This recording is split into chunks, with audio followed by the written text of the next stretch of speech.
خدا نے یسایہ کو باب 10 آیت 10 میں اس بت پرستی کے بارے میں بات کرنے کے لیے استعمال کیا جو یروشلم میں ہو رہی تھی۔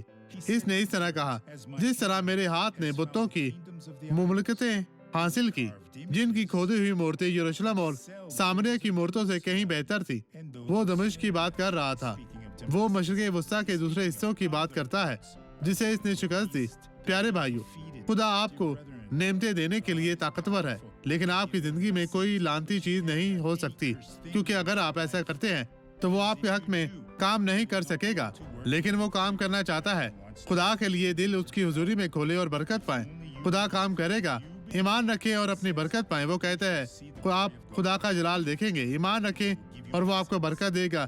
یسوع مسیح ناصری کے نام میں ایک ایسے شخص کی گواہی دیکھے جس نے میری عبادت میں برکت پائی تھی، اور میں دعا کرنے واپس آؤں گا۔ خداوند آپ تمام لوگوں کو برکت دے۔ یسوع نے مجھے شفا دی آپ ہے۔ کا مسئلہ کیا تھا؟ مجھے چوٹ لگی تھی اور بہت درد ہوتی تھی، مجھے وہ ہر گر وقت گئی ٹھوکر تھی لگتی اور تھی۔ خدا نے اس اسے طرح شفا دی۔ یسوع خداوند نے مجھے آپ کو شفا برکت دی ہے۔ خدا کا شکر ہے۔ خدا کی تعریف ہو۔ پیارے خداوند، آسمان اور زمین کے خالق اور مالک، ہم تیری حضوری میں اس وقت دعا گو ہیں۔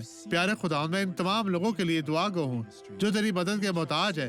ان تمام لوگوں کو برکت دے، ان کی زندگی کو چھو پاک صاف اور مسح کر۔ ان کے گھروں میں، ان کی زندگی میں جتنی بھی رکاوٹیں ہیں، مشکلات ہیں، پریشانیاں ہیں، انہیں اپنے نام کی عزت اور جلال کی خاطر ختم کر۔ ان تمام لوگوں کو برکت دے۔ میرا ایمان ان کے ایمان کے ساتھ جڑا ہوا ہے۔ یسوع مسیح ناصری کے نام میں خداوند آپ تمام لوگوں کو برکت دے۔